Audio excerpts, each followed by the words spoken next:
Halo, selamat pagi. Kali ini saya akan menjelaskan tentang deret. Tidak terlalu detail, saya hanya akan memberikan pengantar saja. Detailnya, nanti penjelasan detailnya bisa Anda lihat di video-video berikutnya. Jadi, pertama, apa sih yang dimaksud dengan deret? Gitu ya. Sebelumnya, deret itu sangat lekat dengan barisan gitu. Jadi istilah deret di matematika itu sangat lekat dengan istilah barisan. Jadi perhatikan contoh berikut ini. Saya punya jajaran angka gitu ya yang berkorespondensi satu-satu dengan bilangan asli. Tentunya Anda masih ingat ya, bilangan asli itu bilangan bulat yang dimulai dari 1, bilangan bulat positif ya. Jadi 1, 2, 3, 4, 5 dan seterusnya. Nah, saya punya barisan bilangan seperti ini, 1, 3, 5, 7 yang masing-masing berkorespondensi atau terkait langsung dengan bilangan asli. Jadi 1 berhubungan sama 1, 3 dengan 2, 5 dengan 3, 7 dengan 4, dan seterusnya. Nah, kalau barisan-barisan itu hanya saya jajarkan saja, saya hubungkan dengan tanda koma seperti ini, itu kita sebut dengan barisan.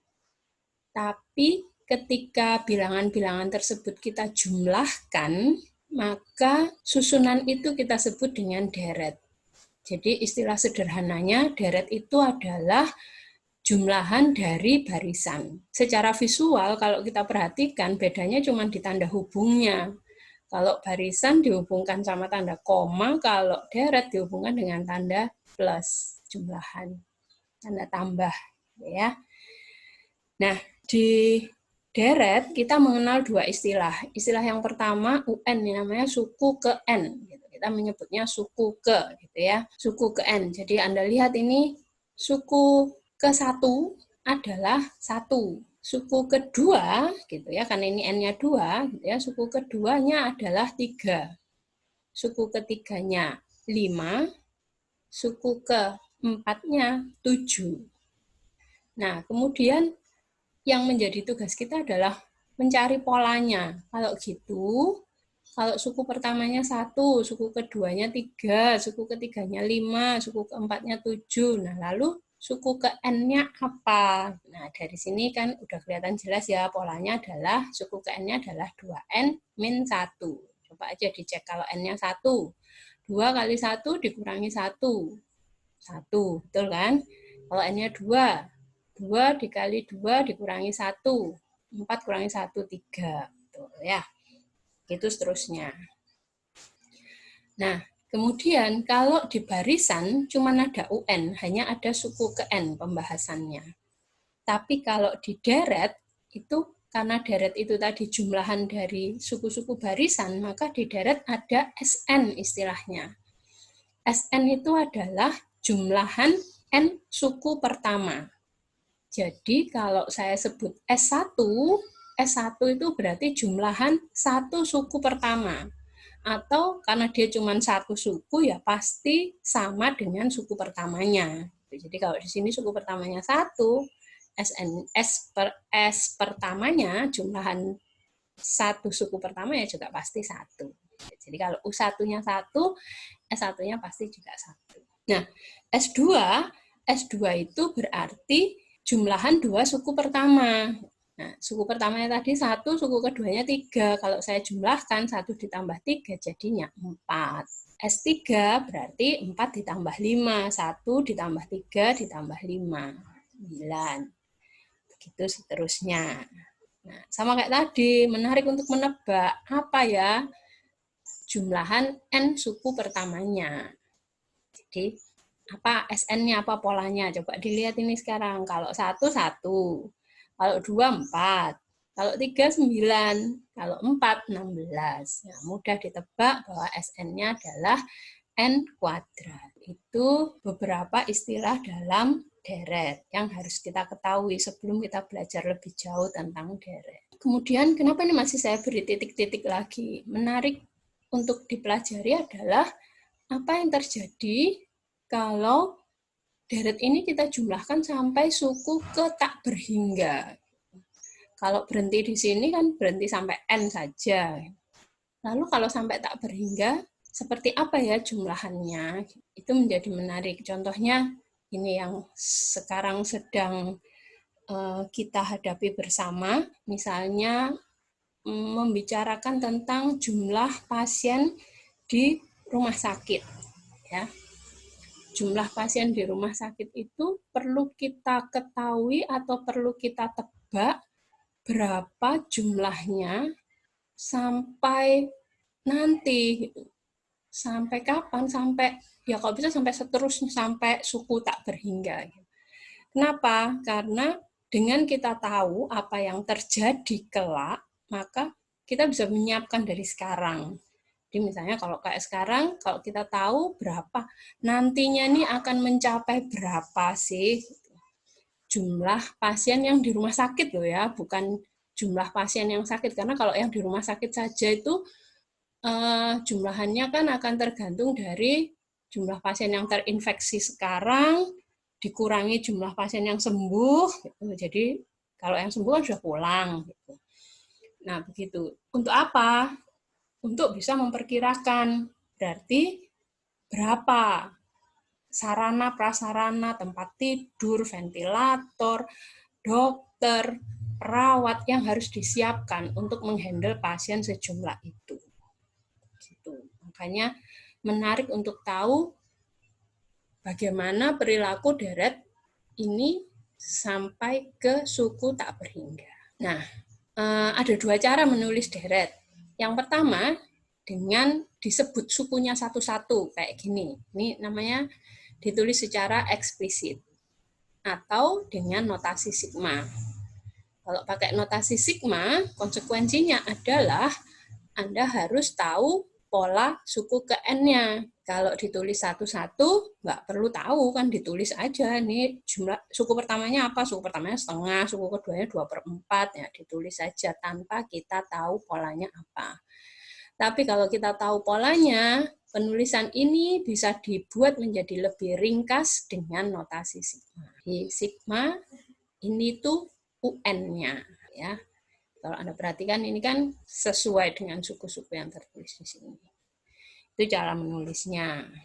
Nah, kemudian seperti yang saya bilang tadi, yang menarik itu untuk tahu bagaimana jumlahan deret itu sampai suku ke tak berhingga. Kalau tadi jumlahan N suku pertama itu kita sebut SN, maka kalau ini saya dekati sampai suku ke tak berhingga, berarti kan saya menghitung limit, masih ingat ya waktu kita belajar limit itu artinya pendekatan. Jadi kalau saya mau tahu jumlahnya sampai dengan suku ke tak berhingga, itu berarti saya menghitung limit SN untuk N menuju tak berhingga. Yang selanjutnya ini kita sebut dengan S.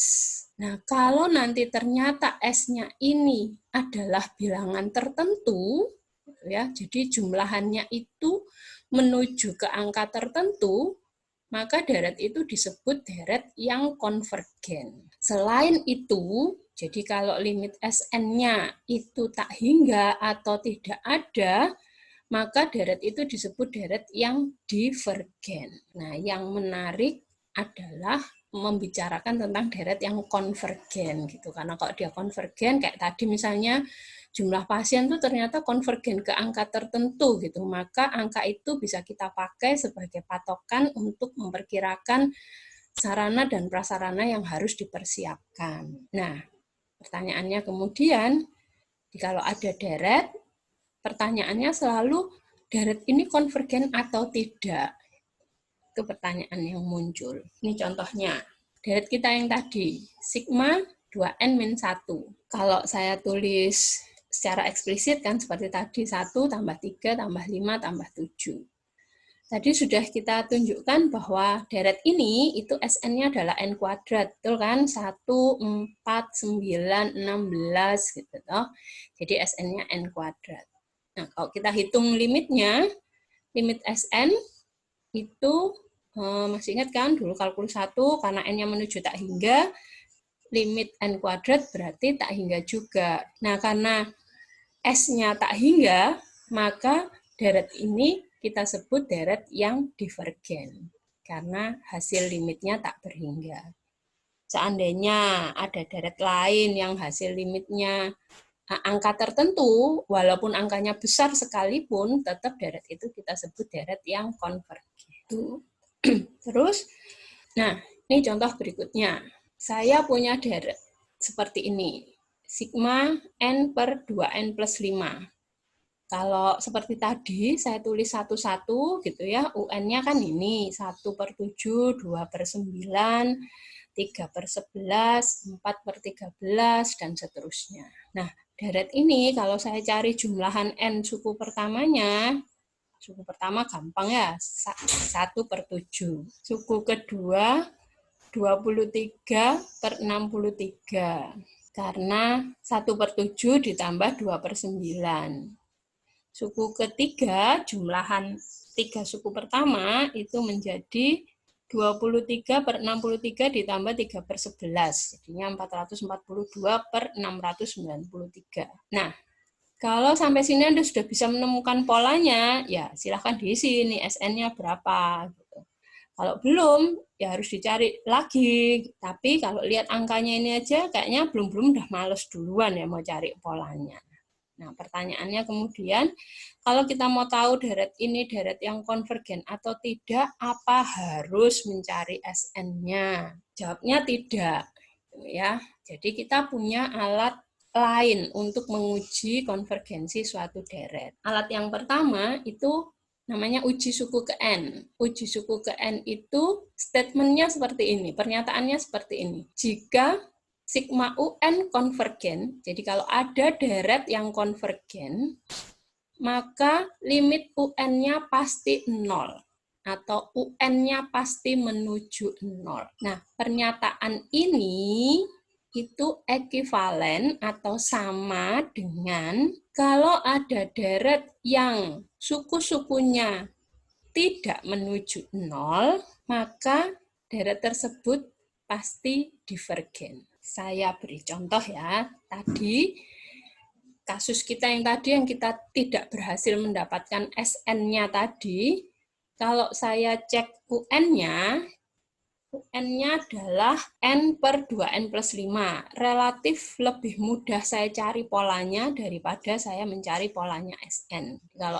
UN-nya ini, saya hitung limitnya dengan teorema L'Hopital kemarin, bilangnya diturunkan, penyebutnya diturunkan sendiri, maka ini hasilnya jadi 1/2.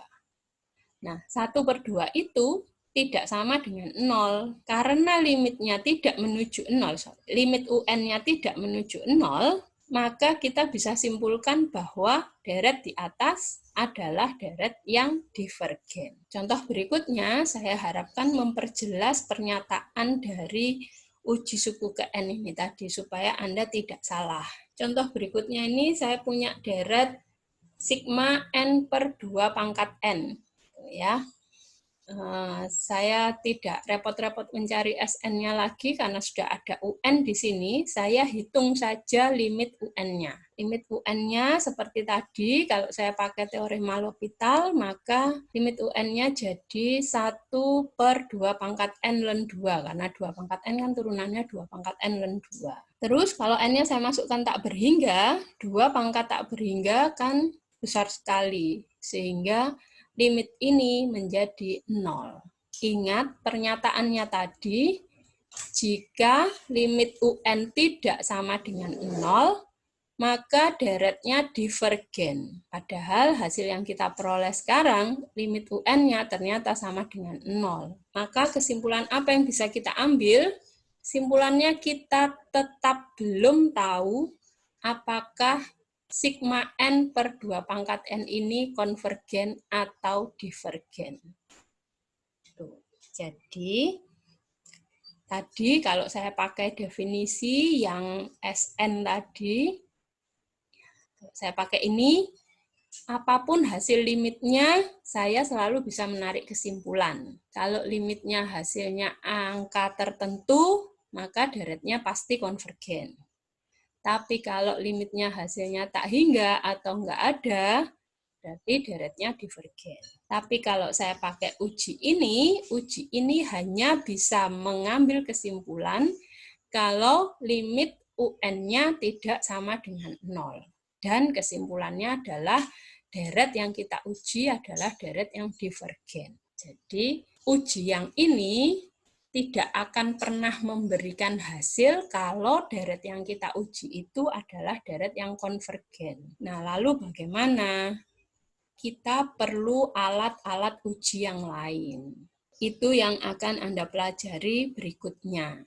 Ya, jadi nanti materi selanjutnya adalah uji konvergensi. Bisa saya bagi dua, gitu ya. Secara umum bisa saya bagi dua. Ada uji konvergensi untuk deret yang sukunya positif saja, sama uji konvergensi untuk deret yang sukunya berganti-ganti tanda. Jadi selang-seling maksudnya tandanya ganti positif, negatif, atau sebaliknya. Nah, yang uji deret dengan suku positif ada 4 yang akan kita pelajari. Ada uji banding langsung, banding limit, uji integral, dan uji rasio. Sementara nanti yang untuk deret selang-seling, kita punya uji Leibniz, sama ada uji rasio mutlak. Nah, itu yang akan kita pelajari berikutnya. Nanti kalau Anda sudah bisa menentukan konvergensi suatu deret, maka materi selanjutnya adalah masuk ke aplikasi menggunakan deret itu. Ya, tapi nanti sebelum bisa menggunakan ada pendahuluannya dulu, gitu, kita belajar dulu yang namanya deret kuasa. Ya, jadi sampai uji konvergensi nanti yang Anda pelajari adalah deret dalam artian jumlahan angka-angka. Gitu. Nah, nanti kalau sudah masuk deret kuasa itu baru kita kembali lagi ke bentuk-bentuk variabel. Nah, begitu dulu. Saya harapkan ada pertanyaan supaya pembahasan-pembahasan saya berikutnya akan saya bahas berdasarkan pertanyaan-pertanyaan yang muncul, gitu ya. Jadi silahkan kirimkan pertanyaan Anda ke kelas kita yang Anda sudah tahu, kita masukkan pertanyaannya di Google Classroom. Ya. Oke, selamat belajar.